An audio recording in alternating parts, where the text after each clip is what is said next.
नमस्कार दोस्तों, स्वागत है आपका मेरे YouTube चैनल भक्ति सागर ब्लॉग्स में। और मैं रेखा आज आपके लिए लेकर आई हूँ दशा माता की कथा। दशा माता की कथाएं जो हैं, व्रत जो है होली के 10वें दिन किया जाता है, लेकिन इसकी शुरुआत जो है होली के दूसरे दिन ही कर ली जाती है। तो जो भी महिलाएं दशा माता का व्रत करती है वो होली के दूसरे दिन से ही एक एक करके 10 दिन तक 10 कथाएं सुनती है। तो हम आपके लिए वही 10 कथाएं, प्रतिदिन एक कथा आपके लिए जो है इस चैनल पर आपको मिलेंगी। और उसी के साथ हम बताएंगे प्रसन्न करने के लिए किस प्रकार से उनकी पूजा करें और ये व्रत कैसे किया जाता है। इन सभी बातों को जानने के लिए आप वीडियो के अंत तक बने रहें। साथ ही हम आज सुनेंगे दशा माता की प्रथम कहानी, यानी कि प्रथम कथा। दशा माता का व्रत प्राय महिलाएं अपने दीन दशा सुधारने के लिए, पारिवारिक कष्टों और कलेशों से दूर होने के लिए करती है। जिन महिलाओं को पुत्र प्राप्ति नहीं होती है वो महिलाएं भी जो है दशा माता का व्रत करके इस सौभाग्य को प्राप्त कर सकती है। साथ ही यदि घर में दरिद्रता का वास है या गरीबी है या फिर व्यापार में वृद्धि नहीं हो रही है तो वो माताएं भी जो है दशा माता का व्रत करके अपनी दीन दशा सुधारने के लिए, उनकी कृपा दृष्टि पाने के लिए ये व्रत को कर सकती है। तो इस व्रत को करने के लिए किन किन बातों का ध्यान रखना है, किस प्रकार से ये व्रत जो है शुरू किया जाता है, उन सभी बातों को हम जानेंगे। उससे पहले हम ये जान लेते हैं जो स्त्रियां स्त्री धर्म से हो जाती हैं वो इस पूजा का पालन कैसे कर सकती हैं और कैसे जो है अपना डोरा ले सकती हैं। उन सब के बारे में भी आपको इस चैनल पे जानकारी मिल जाएगी। तो यदि अगर आप मेरे चैनल पर पहली बार आए हैं तो आप इस चैनल को सब्सक्राइब कर ले। इसी प्रकार की धार्मिक कथाओं की जानकारी और नोटिफिकेशन सबसे पहले आपको मिल सके। तो चलिए शुरू करते हैं। तो दशा माता का व्रत करने के लिए ऋषियों और महर्षियों ने भी ये अनुभव किया है कि जब मनुष्य की दशा प्रतिकूल होती है तो अच्छे प्रभाव का भी उसके जीवन में जो है बुरा प्रभाव पड़ता है, और जब उसकी दशा अनुकूल होती है तो बुरे प्रभावों का भी जो है प्रभाव उसके जीवन पर अच्छा पड़ता है। तो इसीलिए इसको संतुलन बनाने के लिए जो है दशा माता का व्रत किया जाता है। और एक कच्चे सूत का गट्टा आप मार्केट से लेकर आए और होली के दिन होली की झाल में उस गट्टे को अपने साथ साथ परिक्रमा करवाएं। उसी सूत से जो है 10 सूत आपको निकालने हैं और एक डोरा बना लेना है। लेकिन आज के वक्त में जो है हर मंदिर में ये डोरा आपको आसानी से मिल जाता है। तो हमें ये सब जो है आप अपने इच्छा के अनुसार यदि स्वयं बनाना चाहे तो आप कर सकते हैं, अन्यथा आप जो है किसी मंदिर से बना हुआ डोरा भी आप ले सकते हैं। तो ये था डोरा लेने का नियम। और इसी के साथ जो है प्रतिदिन होली के दूसरे दिन से ही 10 दिन तक आपको एक एक कथा सुननी चाहिए। कथा सुनने से पूर्व जो है हमें चावल से जो है इस प्रकार चांद, सूरज, ओम, सठिया और दशा माता की जो है प्रतिमा बना लेनी है। उसी के साथ एक कलश हमें लेना है।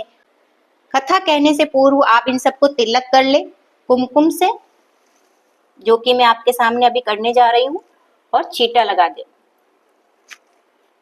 इसी के साथ हमें कोई भी प्रसाद, अगर प्रसाद ना हो तो हम शक्कर भी जो है प्रसाद के रूप में चढ़ा सकते हैं।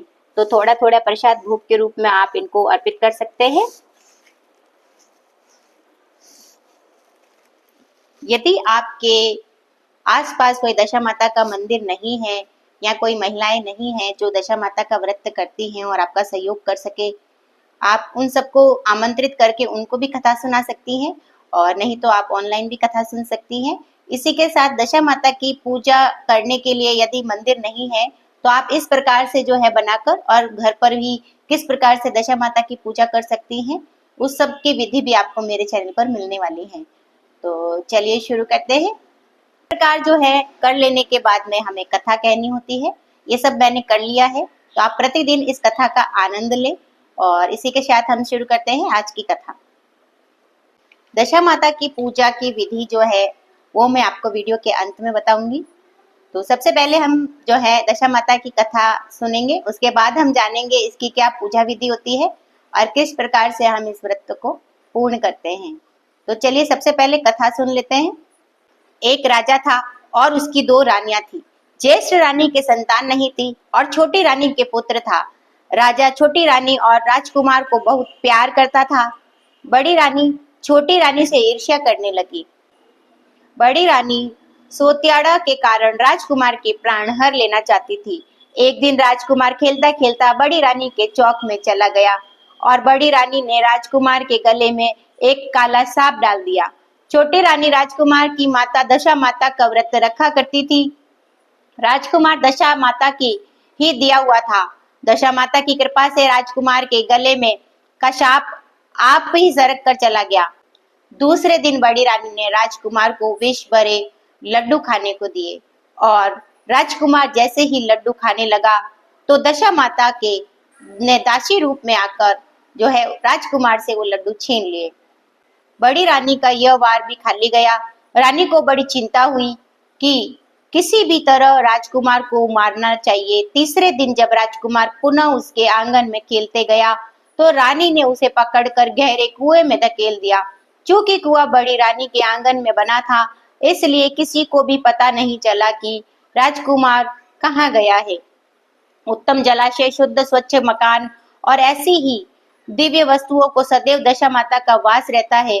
जैसे ही बड़ी रानी ने राजकुमार को कुएं में धकेला तो दशा माता ने उसे बीच में ही रोक लिया। इधर दोपहर हो जाने पर राजकुमार ने के न लौटने पर राजा व छोटी रानी को चिंता सताने लगी। इधर दशा माता को इस बात की चिंता हुई कि राजकुमार को अपने माता पिता के पास किस प्रकार पहुंचाया जाए और राजकुमार को तलाश करने वाले कर्मचारी निराश होकर बैठ गए। राजा व छोटी रानी पुत्र शोक में रोने लगे। तब दशा माता के भिखारिन का रूप रखकर राजकुमार को गले में लगाए राजद्वार पर पहुंची और वह राजकुमार को एक वस्त्र में छिपाए हुए भिक्षा मांगने लगी।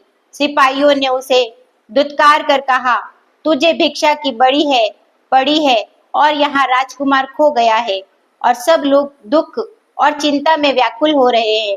इस पर दशा माता बोली, भाइयों, पुण्य का प्रभाव बड़ा ही विचित्र होता है। यदि मुझे भिक्षा मिल जाए तो संभव है कि खोया हुआ राजकुमार तुम लोगों को मिल जाए। और यह कहकर वह देहरी के भीतर पैर रखने लगी। सिपाहियों ने उन्हें आगे बढ़ने को रोका। उसी समय दशा माता ने बालक का पैर वस्त्र से बाहर कर दिया। सिपाहियों ने समझा कि कुंवर उसके हाथों में न है और इसलिए उसे अंदर जाने दिया। दशा माता कुंवर को लिए भीतर चली गई और उसने राजकुमार को चौक में छोड़ दिया। वापस चल दी, परंतु रानी ने दशा माता रूपी भिखारिन को देख लिया था और उसने कहा कि खड़ी रह, तू कौन है? तूने 3 दिन से मेरे बेटे को छिपाकर रखा था, तूने ऐसा क्यों करा? तुझे मेरे प्रश्न का उत्तर देना पड़ेगा। दशा माता उसी क्षण ठहर गई और उन्होंने बताया कि मैं तुम्हारे पुत्र की चोरी करने वाली नहीं हूँ। मैं तो तेरी आराध्य देवी दशा माता हूँ और मैं तुझे सचेत करने आई हूँ कि तेरी स्वाद तुझसे ईर्ष्या करती है। वह तेरे पुत्र के प्राण हर लेना चाहती है। एक बार उसने तेरे पुत्र के गले में काला सांप डाल दिया था, जिसे मैंने भगाया था। दूसरी बार उसने उसे विष के लड्डू खाने को दिए, जिन्हें मैंने उसके हाथ से छीन लिए थे। और अब की बार उसने राजकुमार को अपने आंगन में कुएं में ढकेल दिया था और मैंने उसे बीच में रोक कर उसकी रक्षा की है। और इस समय मैं भिखारिन के वेश में तुझे सचेत करने आई हूँ कि यह सुनकर छोटी रानी दशा माता के पैरों पर गिरकर क्षमा मांगने लगी। और छोटी रानी विनीत भाव से बोली, जैसी कृपा आपने मुझ पर साक्षात दर्शन देकर की है, मैं चाहती हूँ कि आप सदैव इस महल में वास करें और मुझसे जो सेवा पूजा बनेगी सो मैं करूंगी। इस पर दशा माता बोली कि मैं किसी घर में नहीं रहती। जो श्रद्धा पूर्वक मेरा ध्यान स्मरण करता है, मैं उसी के हृदय में वास करती हूँ। मैंने तुझे साक्षात दर्शन दिए हैं, इसीलिए तुम सुहागिनों को बुलाकर उनको यथाविधि आदर सत्कार के साथ भोजन कराओ और नगर में ढिंडोरा पिटवा दो कि सभी लोग मेरा गड्ढा लिया करे, व्रत करा करे। इतना कहकर दशा माता अंतर ध्यान हो गई। रानी ने अपने राज्य की सौभाग्यवती स्त्रियों को निमंत्रण देकर बुलाया और उपटन से लेकर शिरोभूषण श्रृंगार तक उनकी यथाविधि शुश्रूषा करके गहने आदि देकर भोजन कराकर विदा किया। उसने अपने राज्य में ढिंडोरा पिटवा दिया कि अब से सब लोग दशा माता का गड्ढा लिया करें। तो बोलो दशा माता की जय। ये थी आज की प्रथम कथा। इसी प्रकार जो है प्रतिदिन मैं एक एक कथा आपके लिए लाती रहूंगी। तो यदि अभी तक आपने मेरे चैनल को सब्सक्राइब नहीं किया है तो फ्रेंड्स जल्दी से आप मेरे चैनल को सब्सक्राइब कर लीजिए ताकि प्रतिदिन कथा कहानी का नोटिफिकेशन सबसे पहले आप तक आ सके। हम दशा माता की पूजा विधि सब आपके साथ साझा करेंगे, आपको प्रतिदिन कुछ नया बताएंगे। तो इसी के साथ जो है दशा माता की पूजा आप किस प्रकार कर सकते हैं, इसका मैं अलग से एक वीडियो बनाऊंगी, आप उसे जरूर देखें। आप अपनी राय कमेंट बॉक्स में लिख सकते हैं, इससे हमें आपके लिए और अच्छे वीडियो बनाने में प्रेरणा मिलती है। आप किस दशा माता के रिलेटेड यदि कोई भी सवाल करना चाहते हैं तो आप कमेंट बॉक्स में लिख सकते हैं, आपके हर सवाल का जवाब दिया जाएगा। साथ ही मिलते हैं हमारे अगले वीडियो में अगली जानकारी के साथ। तब तक के लिए जय दशा माता, जय श्री राधे कृष्णा, राधे राधे दोस्तों।